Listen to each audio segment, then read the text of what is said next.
Halo para pendengar dimanapun kalian berada. Sesuai dengan request kalian, kali ini gue bakal bahas profil lengkap Albedo, NPC ciptaan Tabula Smaragdina. Gue sudah pernah buat sekitar 5 video terpisah untuk ngebahas Albedo, mulai dari konspirasinya, teorinya, hingga deskripsi lengkapnya. Jadi gue saranin sebelum lu nonton video ini, mending tonton dulu 5 video itu, link bakal gue taruh di deskripsi. Mari kita mulai. Albedo adalah NPC dengan level 100 yang diciptakan Tabula Smaragdina. Dia memiliki kakak bernama Nigredo yang adalah area guardian di lantai 5 dan juga seorang adik bernama Rubedo, si NPC terkuat yang disimpan di lantai 8. Semenjak Nigredo di penjara, Albedo sangat kesal kepada kakaknya dan merasa hukuman yang Nigredo terima masih terlalu ringan. Lalu untuk adiknya, Albedo sangat mempercayai Rubedo karena di volume 14 kemarin ternyata Tabula Smaragdina sudah mengatur agar Rubedo tunduk kepada semua perintah Albedo. Lalu setiap kali Albedo muncul, mau di volume berapapun, pasti Albedo selalu diidentikan dengan beberapa hal, yaitu kecerdasan, wangi yang harum, kecantikan, dan senyuman. Dia selalu saja dideskripsikan sebagai makhluk paling cantik lah, utusan dewi lah, perempuan dengan kecantikan kelas dunia, dan sebagainya. Di volume 7, kita dijelaskan kalau kecantikan Albedo berada di luar jangkauan manusia. Lalu di volume 10, Zanak selama ini mengira kalau tidak mungkin ada perempuan yang bisa lebih cantik daripada Rainer. Namun setelah dia melihat Albedo, dia menyadari kalau pemikiran itu salah. Bahkan di volume 12, kita dijelaskan kalau kecantikan Albedo mampu mempesona sesama perempuan. Nah, selain bentuk cantiknya yang sekarang, Albedo juga sudah dikonfirmasi memiliki wujud lain. Kalau kalian penasaran wujud seperti apa, gue sudah pernah buat video pembahasan tentang hal ini. Untuk wangi yang harum, ini juga sering disebutkan setiap kali Ainz bertemu dengan Albedo. Dari semua NPC, sepertinya cuma Albedo saja yang paling sering dideskripsikan tentang wanginya. Entah apakah ini adalah skillnya atau memang Albedo punya kebiasaan untuk menggunakan parfum. Di volume 1, Ainz menjelaskan kalau Albedo memiliki wangi yang sangat menggoda. Namun karena dia mengingat skill milik Aura, akhirnya Ainz pun mencoba menjaga jarak. Artinya, ada kemungkinan kalau wangi Albedo merupakan skill pasif yang dia miliki. Tapi di volume 10, Ainz berkata kalau sepertinya sumber wangi itu adalah parfum dan Albedo membenarkannya. Untuk persoalan kecerdasan, Albedo sering sekali disandingkan dengan Demiurge sebagai dua makhluk tercerdas di Nazarick. Hanya saja, kecerdasan Demiurge masih berada di atas Albedo sesuai dengan deskripsi yang dibuat Tabula Smaragdina. Kalau kalian mau tahu lebih jelasnya, silahkan tonton video ini. Meskipun begitu, ini bukan berarti Albedo lebih bodoh daripada Demiurge, karena pada beberapa kesempatan, Albedo mampu memikirkan sesuatu yang bahkan tidak mampu Demiurge pikirkan. Alasan lain kenapa Demiurge lebih cerdas daripada Albedo dikarenakan emosinya. Tidak seperti Demiurge yang lebih tenang dalam menilai sesuatu, Albedo sering sekali termakan emosi dalam menilai ataupun bertindak, apalagi kalau ada hubungannya dengan Ainz. Hasilnya di volume 8, Demiurge pernah menegur dan berkata kalau seorang Guardian Overseer harus mampu mengendalikan emosinya. Salah satu contoh penilaian Albedo yang dipengaruhi emosinya terdapat di volume 13 ketika Albedo ditanya apa yang akan dia lakukan jika saja Ainz terbunuh.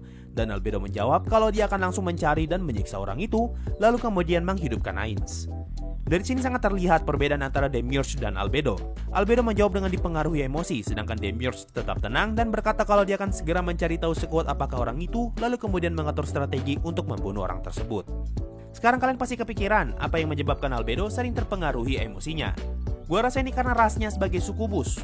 Di volume 1, kita diberitahu kalau Albedo merubah ekspresinya dari yang awalnya elegan menjadi sangat bejat, dan di sini dia berkata kalau darah sukubusnya sedang mendidih. Apalagi seperti yang kita tahu, deskripsi Albedo diubah untuk mencintai Momonga, sehingga semua hasrat sukubusnya akan mengarah kepada Ainz. Albedo juga sudah diatur agar selalu tersenyum untuk menyembunyikan perasaannya. Salah satu contohnya ada di volume 2, di mana Albedo tetap tersenyum meskipun ekspresi wajahnya tampak tidak nyaman. Albedo diciptakan sebagai seorang Guardian Overseer dan diberi tugas untuk mengurus ke-7 floor Guardian di bawahnya. Karena posisi inilah dia disebut sebagai NPC dengan posisi tertinggi di Nazarick. Tapi entah kenapa, kalau kalian nonton di versi anime dengan subtitle Indonesia, perkataan ini malah berubah dan ditranslate menjadi Albedo adalah NPC terkuat di Nazarick. Para Guardians di bawahnya sangat menghormati posisi Albedo, sampai pada titik mereka akan menundukkan kepala ketika berbicara secara formal kepada Albedo. Hanya saja mereka tidak akan sampai berlutut karena bentuk penghormatan hingga berlutut hanya untuk para Supreme. Selain itu, kemarahan Albedo sebagai Guardian Overseer sangatlah berdampak besar bagi mental para penduduk Nazarick. Salah satu contohnya ada di volume 4 ketika Cocytus gagal menaklukkan Lizardman. Di sini tatapan Albedo dan suara Albedo mampu membuat Cocytus merasa sangat tertekan. Sebagai seorang Guardian Overseer, Albedo telah diberi pengetahuan tentang semua penduduk Nazarick. Bahkan dia pun tahu tentang Pandoraptor, si NPC yang tidak pernah keluar dari ruang harta. Dan juga di volume 3, Sheltir berkata kalau Albedo pasti memiliki ingatan mengenai penyerangan 1500 player yang sampai ke lantai 8. Karena dia diatur sebagai Guardian Overseer, Albedo selalu berada di ruang tahta hingga dia pun bisa dianggap sebagai floor guardian lantai 10. Hasilnya, Albedo tidak memiliki ruangan sendiri dan menjadikan ruang tahta sebagai tempat dia beristirahat. Melihat hal ini, Ainz kemudian menyiapkan kamar untuk Albedo di lantai 9. Meskipun dia sering lepas kendali, jabatan Guardian Overseer yang dia terima bukanlah omong kosong. Albedo bisa langsung berubah mode dari perempuan bejat menjadi sekretaris profesional jika memang dibutuhkan, apalagi kalau Ainz yang memerintahkan. Bentuk dedikasi lain yang Albedo pegang sebagai seorang Guardian Overseer adalah dia berjanji kepada Ainz kalau dirinya tidak akan mengamuk meskipun dia bertemu dengan penciptanya sendiri, yaitu Tabula Smaragdina. Dengan posisinya ini, Albedo menjadi NPC dengan kemampuan administratif terbaik di Nazarick. Saking hebatnya, Ainz sama sekali tidak ragu meninggalkan Nazarick selama masih ada Albedo di sana. Hanya saja, Albedo tidak begitu berbakat dalam mengurus pertahanan dan administrasi militer, sehingga Demiurge harus mengisi posisi itu. Nah, mungkin kalian ada yang bingung, sebenarnya untuk apa sih Albedo mengurus administratif Nazarick? Hal ini dikarenakan sekarang Nazarick dan seluruh penghuninya adalah makhluk hidup. Ketika masih di Yggdrasil, Nazarick hanyalah bagian dari game sehingga administrasi antar lantai tidak begitu diperlukan. Tapi semenjak Nazarick menjadi nyata, maka hubungan antar lantai sangat dibutuhkan dan disinilah kemampuan administratif Albedo diperlukan. Dari yang gua baca, sepertinya kemampuan administratif Albedo muncul karena dia diciptakan sebagai NPC untuk membantu tugas para Supreme Being ketika mereka membangun ulang Nazarick. Untuk kemampuan administratifnya bisa kita lihat dengan jelas di prolog volume 14. Di sini Albedo mampu membaca laporan yang kompleks dalam waktu yang sangat singkat. Saking cepatnya, orang yang melihatnya akan mengira kalau Albedo sama sekali tidak membaca laporan itu. Selagi Albedo memegang laporan, tangan Albedo yang satunya akan sibuk memegang bolpen dan menulis semua poin yang menurutnya menarik. Nah, selain tugas administratif, Albedo juga memiliki banyak tugas lain sebagai Guardian Overseer, yaitu Albedo harus mengatur tugas pasukan di Nazarick, mengatur posisi pengawas, mengurus sistem pertahanan, memverifikasi status semua penduduk Nazarick, membuat sistem patroli, memantau pergerakan semua floor guardian, mengurus para area guardian, mengecek perkembangan semua orang, dan menerima permintaan serta saran. Belum habis sampai di situ, Albedo juga menerima beberapa tugas baru sepanjang cerita Overlord. Di volume 4, Albedo diberi tugas untuk bereksperimen dengan gold dari New World, apakah bisa digunakan sebagai bayaran memanggil monster atau mengaktifkan sistem pertahanan Nazarick. Volume 7, Ainz ingin melihat kemampuan Albedo dalam mengurus pertahanan Nazarick, sehingga dia membiarkan Albedo untuk mengatur strategi pertahanan ketika Nazarick dimasuki para worker. Di sini juga Albedo ingin membentuk sebuah tim terkuat yang bergerak secara rahasia dengan Rubedo dan Pandora Actor sebagai anggotanya. Nah, untuk topik yang satu ini bakalan connect ke konspirasi Albedo Secret Unit. Topik ini sudah pernah gua bahas dan bisa kalian tonton. Lalu di Overlord Pleiades Days, Albedo membuat sebuah eksperimen untuk mengetahui mengapa ada undead yang bisa mengeluarkan emosi dan ada yang tidak bisa mengeluarkan emosi berlebihan. Tapi singkat cerita, eksperimen ini dihentikan. Lanjut ke volume 10, tugas Albedo bertambah karena dia harus mengurus administrasi negara dan dia mendapatkan gelar baru sebagai Perdana Menteri Sorcerer Kingdom. Dia juga diberi tugas untuk melatih undead yang Ainz panggil untuk nantinya dipakai membantu Albedo dalam mengurus administrasi negara. Volume 11, Albedo mengajukan diri untuk pergi ke Restize sebagai perwakilan dari Sorcerer Kingdom dan juga Albedo menyempatkan diri untuk bertemu Raynor. Volume 13, Ainz memerintahkan Albedo untuk mengatur semua demi-human yang tinggal di Abelion Hills. Dan terakhir di volume 14, Albedo berhasil membuat sistem pemerintahan Sorcerer Kingdom menjadi sangat stabil. Dia juga diutus untuk menyatakan perang kepada Restize Kingdom. Lalu setelah rata, Ainz pun memerintahkan Albedo untuk mengurus semua wilayah baru dan juga Albedo diberi tugas untuk memantau keuangan dari panti asuhan yang diurus Yuri Alpha.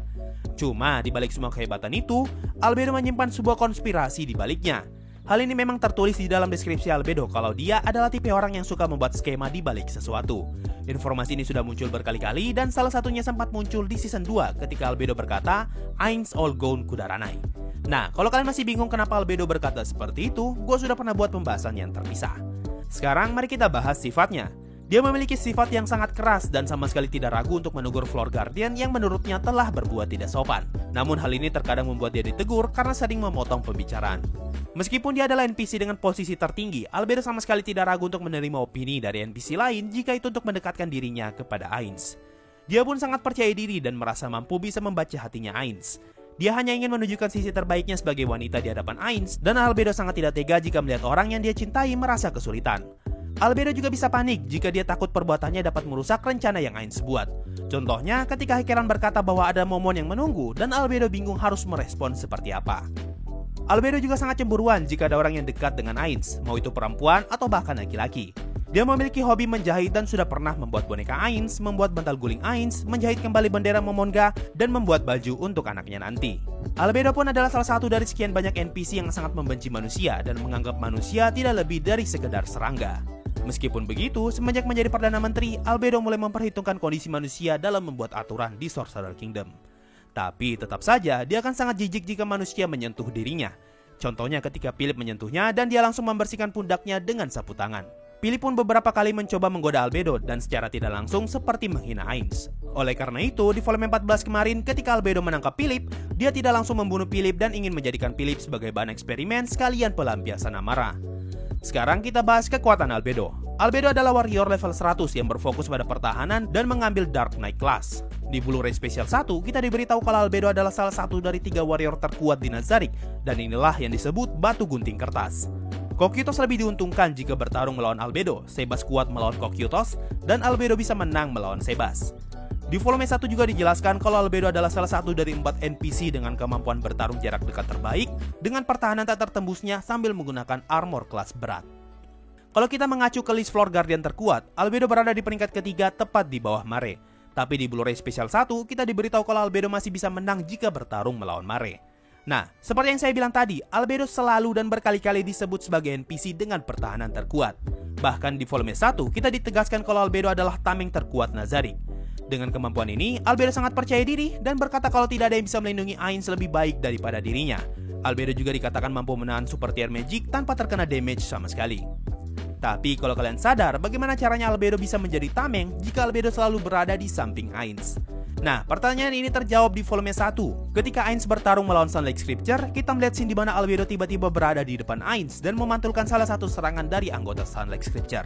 Jadi ternyata, kemungkinan Albedo bisa berteleportasi atau semacam berpindah tempat dengan sangat cepat untuk melindungi Ainz.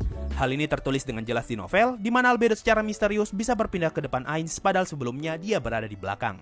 Albedo memiliki beberapa pasif, antara lainnya kebal terhadap segala macam penyakit, kebal terhadap serangan projectile normal. Albedo juga punya resisten magic yang sangat tinggi, memiliki banyak sekali item yang memperkuat dirinya, dan sepertinya dia juga kebal terhadap dingin. Lalu di volume 3 sempat terjadi kejar-kejaran di dalam hutan, dan kita diberitahu kalau Albedo tidak mampu bergerak dengan baik di dalam hutan karena dia tidak memiliki kelas sebagai seorang ranger atau roach.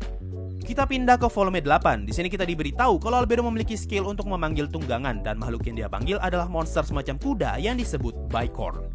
Bicorn yang Albedo panggil pun bukanlah Bicorn normal karena dia sudah diperkuat menjadi War Bicorn Lord yang memiliki level 100. Di volume 14 kita diberitahu kalau Albedo bisa menggunakan Bicorn untuk mengejar musuh yang bergerak dengan sangat cepat. Tapi karena kondisinya tidak memenuhi, Albedo sampai sekarang tidak bisa menaiki Bicornnya.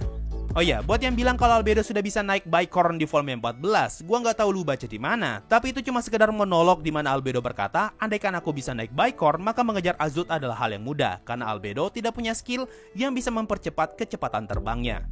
Balik ke volume 3, di sini Ainz berkata kalau kekuatan fisik Albedo jauh melebihi kekuatan fisik yang Ainz miliki. Nah, di volume 8, ketika Albedo menindis Ainz, di sini Ainz berkata kalau dia sama sekali tidak bisa bergerak. Padahal Ainz memiliki skill yang membuat dirinya kebal dari segala sesuatu yang menahan pergerakan. Tapi melihat kondisi Ainz yang tidak bisa lepas dari Albedo, Ainz menyadari kalau Albedo memiliki skill pengikat yang sangat kuat. Kalau di anime, kita cuma diperlihatkan para Egg Age Assassin yang berusaha keras melepas Albedo. Nah, kalau di novel, mereka meminta tolong Mare untuk melepas Albedo dan mengikat Albedo. Jadi bisa kebayang seberapa kuat kekuatan fisik Albedo sampai Mare harus turun tangan mengurus dia. Ditambah di volume 8 juga, kita diberitahu kalau Albedo memiliki banyak otot. Nah, buat lu yang nggak tahu, Mare adalah salah satu NPC dengan kekuatan fisik terkuat.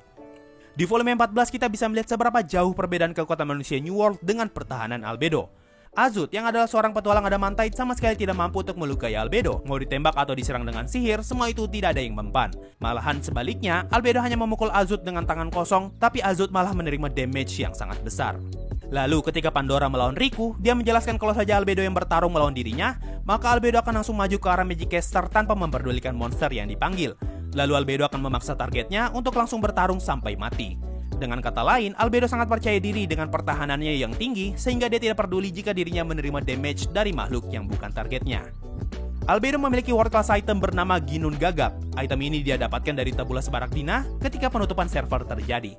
Di volume 10 diceritakan kalau item ini adalah world class item terkuat jika digunakan untuk melawan physical object. Tapi item ini tidak begitu berguna jika melawan individual target. Gue sebenarnya agak bingung dengan penjelasan ini, tapi kalau gue asumsikan, ini bukanlah tipe item untuk PvP, tapi lebih ke tipe item yang digunakan untuk merusak area atau lingkungan. Karena di volume 8, Albedo berkata kalau world class itemnya tidak mampu untuk menghancurkan satu lantai Nazarick dalam sekali serang. Selain itu, item ini juga memiliki kelemahan lain di mana dia lebih lemah jika dibandingkan dengan Divine Class item khusus, tapi sebagai gantinya, ketahanan item ini sangat kuat dan tidak bisa dihancurkan. Selain world class item, ternyata Halberd yang sering Albedo bawa adalah equipment terpisah bernama 3F. Jadi selama ini, kapak yang Albedo bawa bukan lagi Nun Gagap yang diubah bentuknya. Di volume 14, Albedo menghantam Riku dengan menggunakan 3F dan dampak dari serangannya menyebabkan Riku terkapar dan Albedo pun menginjak dada Riku. Hasilnya setelah pertarungan ini, Platinum Dragon Lord berkesimpulan kalau Albedo jauh lebih kuat daripada Sorcerer King. Albedo masih punya satu equipment lagi, yaitu armor hitam yang sering dia pakai. Ini adalah item bernama Hermes Trismegistus, yaitu sebuah armor yang memiliki 3 lapisan. Armor ini sangat cocok dengan Albedo yang mampu menahan Super Tier Magic dengan bayaran merusak armornya. Jadi, Albedo bisa menahan 3 Super Tier Magic tanpa terkena damage sama sekali. So, itu tadi adalah semua profil yang sudah gue kumpulkan tentang Albedo. Sebenarnya apa yang gue bahas pun masih kurang, karena Albedo adalah NPC yang paling sering muncul di setiap volumenya. Jadi saran gue, kalian harus nonton 5 video tadi jika ingin lebih memahami tentang karakter Albedo. Mungkin itu saja untuk kali ini. Terima kasih semua yang sudah mendengarkan sampai di titik ini. Sampai jumpa di video berikutnya. Dan bye-bye. Yo, waktunya Saweria. Ada dari Saya Ae. Gue sudah pernah cari channel lain, tapi yang suaranya enak didengar cuma channel lu bang. Makasih banyak bro. Ada dari Imposter. Bang, gue ganteng. Ya, tolong foto orang ini dan lempar keluar kapal. Ada dari Jin Kura-Kura di Planet Namek. Semangat bro bikin kontennya. Siap. Ada dari Popoman. Halo juga. Ada dari You Know What's Cooking, boom, buat beli udut. Udut itu apaan sih? Ada dari Danko Kun, Min, tahu anime Isekai no Sekimonogatari kan? Saya mau tanya ini ada manga versi Indo atau Inggris atau novel yang Indo? Kalau ditanya apakah gua tahu? Ya, gua tahu. Dan kalau ditanya nyarinya di mana, lu bakal sulit nyari manga atau novel ini. Karena pas animenya rilis, novelnya hanya ada 1 volume dan manganya masih sangat tertinggal jauh. Apalagi Isekai no Sekimonogatari bukan franchise utama, karena seri ini cuma spin-off dari franchise Tenchi Muyo. Ada dari Ararararararagi, bang, request bahas Monogatari dong. Masih nunggu tanya lagi. Iya, sabar aja. Kalau gua udah dapat moodnya, pasti gua bahas. Ada dari Antek Wahyudi. Maaf bang, saya tidak setia donasi. Gak apa-apa, santuy. Ada dari Lilak. Coba bahas Toaru series bang. Nanti ya, udah banyak yang request kok. Dan terakhir ada dari Blank aja. Nih bang, buat jajan, makasih. Bang, apakah beneran ada penganut Madokaisme dari anime Mahoushoujo Madoka? Jujur, gue baru tahu ajaran ini dari lu. Dan setelah gue baca, ini ternyata cuma lelucon doang kok. Oke, itu saja untuk Saweria. Makasih semua yang sudah setia donasi. Sampai jumpa di video berikutnya. Dan bye. Aduh, sorry bro kalau lama. Sekitar 2 minggu nih. Dari 57 lembar, gue rangkum jadi 27 lembar. Dan sekarang jadi 9 lembar saja. Tolong maklumilah kalau